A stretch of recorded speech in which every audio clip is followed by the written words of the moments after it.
9:23 de la mañana, 19 grados de temperatura y estamos recibiendo a Álvaro Espinosa, secretario general del sindicato de CUTSA. ¿Qué tal, Álvaro? Buenos días. Buen día. Bienvenido. Gracias. Bueno, más o menos ya nos metimos en el tema cuando decíamos sobre lo que había generado, fundamentalmente en la semana pasada, cuando se conoció la intención de la Intendencia de reglamentar la utilización de las radios en las unidades del transporte. ¿Cuál es la visión desde el lugar de los trabajadores de esta situación? Sí, en realidad preocupados. Primero venimos de salir de una instancia de acuerdo salarial, larga y trabajosa, pero con mucha valoración de parte de los trabajadores, de la cual se hizo una plenaria de delegados con más de 79 delegados de todos los sectores de trabajo del sindicato de CUTSA, que sabemos que es el más grande del transporte colectivo. Aunque parezca mentira, uno de los temas destacados fue el tema de la radio famosa. Hemos seguido atentamente las declaraciones de todos los actores. De alguna manera no nos parece algo para generalizar por temas puntuales donde haya algunos compañeros que de repente se equivocan en el volumen. Claro. Y muchas veces empujado por algunos programas que piden que suban, que llaman a las radios que piden que suban el volumen los compañeros. Entonces, creo que puntualmente algunos problemas podemos tener, pero no es lo general. ¿Y qué se decía en esa asamblea? ¿Cuáles eran las voces de los trabajadores? Las voces de los trabajadores decían, bueno, que nos parecía que la radio no distrae, nunca nadie se comprobó que haya un problema de tránsito porque esté escuchando radio el compañero o de su labor, de desempeñar su labor, tanto el guarda como el conductor o el conductor cobrador. Por lo tanto, nosotros entendemos que la radio no distrae, sino acompaña, ¿no? Seguramente habrá que trabajar, sí, con el volumen y con la reacción del público, pero en realidad hay que Álvaro, en el caso de una radio con un volumen encendido en una unidad, cuando el inspector sube a controlar el boleto, ¿también tendría que controlar eso? Y no tendríamos problemas para por lo menos hacer una mesa de trabajo y consensuarlo, como dice bien el intendente. Martínez dijo que estaba hablando justamente. ¿Ya habló con ustedes o todavía no? Estamos en eso, estamos probando una mesa de trabajo donde vamos ¿Ya se instaló?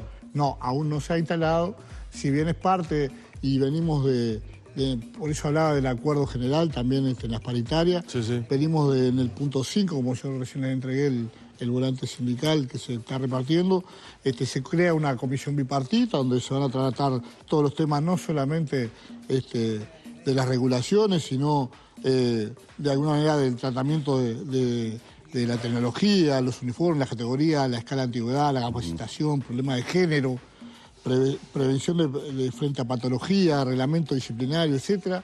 Todas estas cuestiones van a ser seguramente tratadas en estas comisiones. Me da un poco de gracia, por decirlo de alguna manera, que en una asamblea tan multitudinaria donde se está hablando de paritarias por el tema del incremento salarial y las condiciones de la negociación colectiva, uno de los temas centrales haya sido el volumen de la radio. Sí, la verdad que sí, que es una cosa... Pero en realidad lo que pasa es que la radio, si bien no es una cuestión que dignifique el trabajo, sino que en vez de distraer acompaña al trabajador. Entonces, esto pasa en todas las ramas, en todos los gremios, desde operaciones médicas, todo el mundo utiliza de alguna manera los equipos sonoros para el otro día, dentro de todo el debate que se dio, daba la sensación, Álvaro, sin duda que algunas opiniones de los televidentes eran atendibles por volúmenes excesivos, que tenían que ver con todo el habitáculo del ómnibus, que es un espacio público, etcétera, etcétera. Pero también hubo, en ese sentido, mucha gente que hablaba de que una situación similar y, si se quiere, de mayor contaminación auditiva se vive en los taxímetros, en donde ya no solamente se comparte la radio que va en el automóvil con AM o FM, sino la radio del taxímetro que para trabajar la llevan a un altísimo volumen que a veces no permite, mampara mediante, que uno pueda mantener una conversación con una persona, con alguien que lo acompañe en el taxímetro. Es decir, también es transporte colectivo el del taxímetro. ¿Ustedes ven la posibilidad de que se pueda llegar como a un término medio en el que el acompañamiento para el chofer o para el guarda quede reducido a ese ámbito en donde ellos trabajan, pero que no se llegue con volúmenes, digamos, excesivos hacia el resto del pasaje? Por ahí puede haber una fórmula de reglamentación que ustedes aceptarían. Sí, creemos que podemos llegar por el medio, ¿no? Es una cosa obvia. En realidad, estas cuestiones tienen que ver con las normas y costumbres. Las normas van por un lado y las costumbres por otro. Pero en realidad nosotros entendemos que se puede echar el diente a esas cosas. Me parece que es una cuestión obvia de que los trabajadores lo entiendan, y lo tenemos de hecho, y que podemos llegar a un volumen que moleste menos. También hay que decir que se destaca de alguna manera las quejas, pero también no se destacan a veces las felicitaciones. Muchas veces alguno va escuchando buena música o una música que le agrada al pasaje y es felicitado por el pasaje. Hay que saber esas cosas. Hay una cosa que es clara: conformar a todos es imposible, se escuche la música que se escuche o el programa que se escuche. O sea, va a haber el argumento central, o por lo menos uno de los argumentos, Humberto, principales de aquellos que se oponen al tema de la musicalización o de un equipo sonoro en todo el espacio de la unidad, es que el que quiera escuchar música o un programa se ponga su Walkman. O sea, por ahí va. Claro. Que en realidad el chofer podría tener en su habitáculo su música preferida o su programa preferido para hacer más llevadero el trabajo, sin tener que esa música pase al resto del ambiente compartido, que es el lugar donde van los pasajeros. Pero digo, ayer lo tuvimos aquí al intendente y no le preguntamos sobre este tema porque hablábamos de otros tópicos, pero el intendente Martínez habló de que esto no tenía marcha atrás. ¿Ustedes tuvieron algún tipo de contacto que les dijera cuál era el alcance de ese no tener marcha atrás? Porque capaz que no hay marcha atrás en reglamentarlo. Digo, ¿ustedes tuvieron algún acercamiento como para saber? Inclusive no solo íbamos a hablar con el intendente, sino también en la Junta Departamental, donde también íbamos a pedir nuestras entrevistas. Eso resolvió la mesa directiva y el plenario.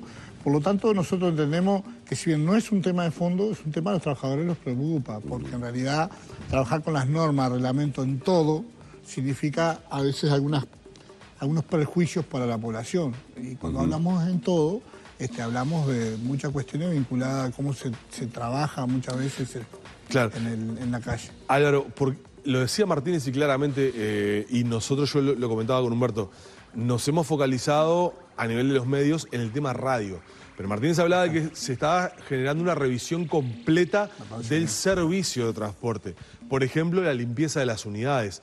¿Eso también incluye las discusiones con ustedes, el diálogo? Nosotros no eludimos, por resolución de la Asamblea General, no eludimos discutir todo. Entre otras cosas, obviamente, ¿no? Por ejemplo, horario, frecuencias. Exacto, está bien. Nosotros lo compartimos y no eludimos para nada ningún tema que se deba debatir. Esa es nuestra resolución de asamblea, de plenario y de mesa directiva. Y en cuanto a lo que han sido las voces que surgieron, juntamente hablábamos del tema de que destacaban los trabajadores la importancia que puede ser para ellos tener la radio como un compañero en el viaje, en el camino. ¿Alguna voz de los trabajadores estuvo a favor de la regulación o de la prohibición, mejor dicho? No, de hecho no, tampoco estamos ni a favor ni en contra de regular, no hay ningún problema con eso, como repito, nosotros vamos a discutir todos los temas y vamos a consensuar. Lo principal acá es llegar a un consenso, un término medio, como dice Humberto, y eso creo que es lo que nos salva todo de algún debate o una polémica que no nos parece justa, porque también podría ser al revés la polémica, ¿no? Claro, salió un poco, digamos, el tema de las radios y fue el disparador. Se está repitiendo lo que se dio toda la semana pasada. Hay muchos mensajes, voy a simplemente acusar recibo de Laura Celebas, que dice: a veces es insoportable el volumen de la radio en los ómnibus, no respetan al usuario y cuando sube el inspector ya la bajaron.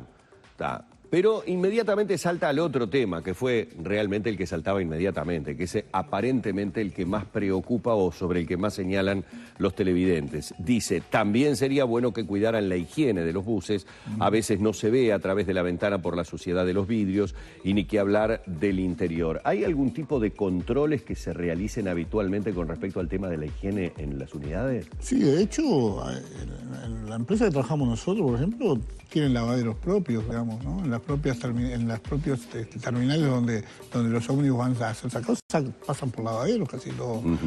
De hecho, los trabajadores estamos de acuerdo en trabajar en un lugar limpio, obviamente, ¿no? Nosotros en eso no vamos a discrepar para nada y seguramente sea tema de tratar en esa mesa de trabajo que pronto se convoque. Muchas veces uno ve en las terminales de ómnibus, por ejemplo, por citarte una, en el Templo Inglés, cuando paran allí, que es el chofer o el guarda que agarra la escoba, y barre.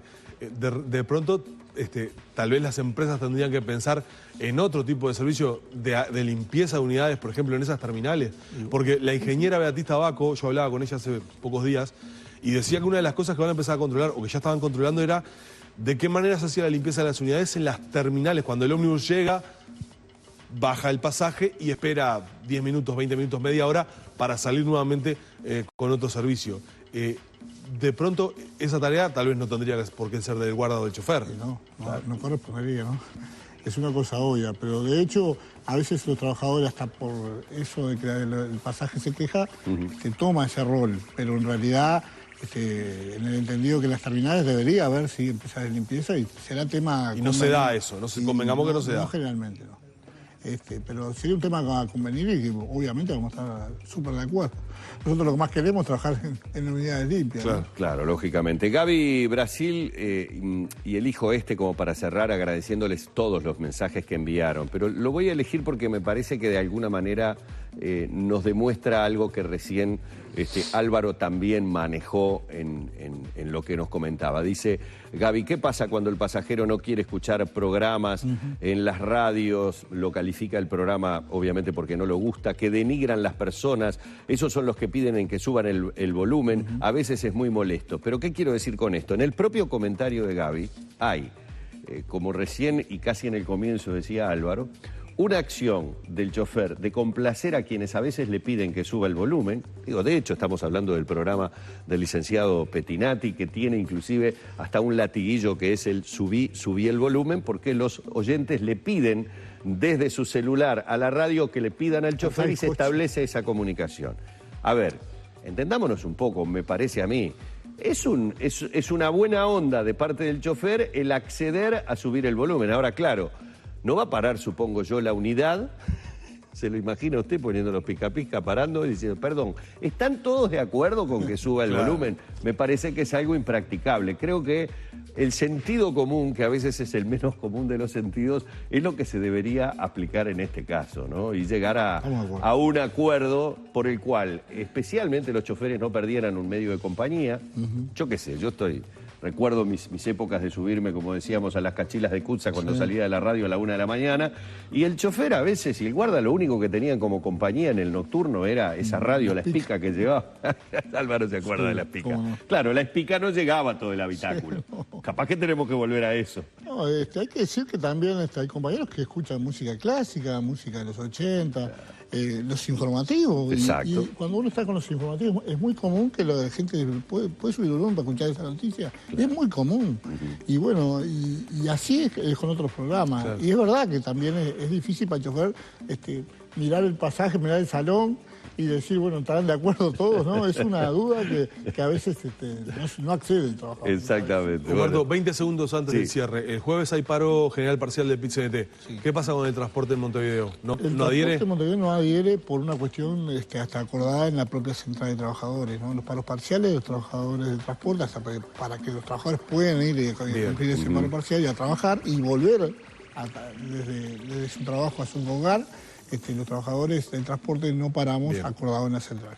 Muy bien. Bueno, muy bien. Muchísimas gracias a Álvaro por esta presencia en la mañana de Arriba Gente. Bueno, hemos debatido nuevamente este tema de las radios. Esperamos por allí